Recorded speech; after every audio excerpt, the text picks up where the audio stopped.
चाळीसगाव शहर विकास आघाडीच्या गटनेतेपदी दीपक पाटील यांची निवड, राजकीय समीकरणे बदलली. चाळीसगाव प्रतिनिधी.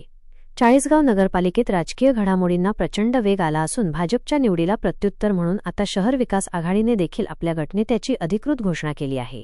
शहर विकास आघाडीच्या गटनेतेपदी नगरसेवक दीपक उत्तमराव पाटील यांची एकमताने निवड करण्यात आली असून या निवडीमुळे स्थानिक राजकारणात मोठी खळबळ उडाली आहे. दीपक पाटील हे सलग तिसऱ्यांदा नगरसेवक म्हणून निवडून आलेले अनुभवी लोकप्रतिनिधी असून ते माजी आमदार राजीव देशमुख यांचे अत्यंत खंदे समर्थक मानले जातात. ही महत्त्वाची निवड माजी आमदार राजीव देशमुख यांच्या राजगड या निवासस्थानी पार पडलेल्या विशेष बैठकीत घेण्यात आली.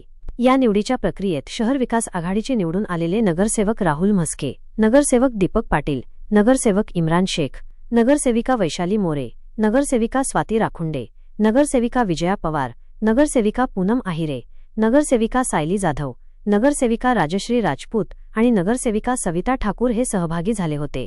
या निवडीसोबतच पालिकेतील संख्याबळाचे नवे समीकरण समोर आले असून शहर विकास आघाडीची ताकद आता वाढली आहे. आघाडीचे स्वतःचे 10 मूळ नगरसेवक असून त्यांना भाजपमधील 2 बंडखोर अपक्ष नगरसेवक राजेंद्र चौधरी व सायली जाधव यांनी जाहीर पाठिंबा दिला आहे. यामुळे आघाडीचे एकूण संख्याबळ 12 झाले असून 2 अपक्ष नगरसेवकांनी साथ दिल्याने आघाडीचे पारडे जड झाले आहे. या निवडीची अधिकृत नोंदणी करण्यासाठी सर्व नगरसेवक आणि नगरसेविका जिल्हाधिकाऱ्यांकडे रवाना झाले आहेत. दीपक पाटील यांचा दांडगा अनुभव आणि वाढलेल्या संख्याबळामुळे आगामी काळात शहर विकास आघाडी पालिकेत अधिक आक्रमक भूमिकेत पाहायला मिळणार असून सत्ता संघर्षाचा पेच अधिक रंजक होण्याची शक्यता वर्तवली जात आहे. ग्रामस्थ लाईव्ह संपादक किसनराव जोरवेकर. बातमीसाठी संपर्क बबलू आहिरे, चाळीसगाव.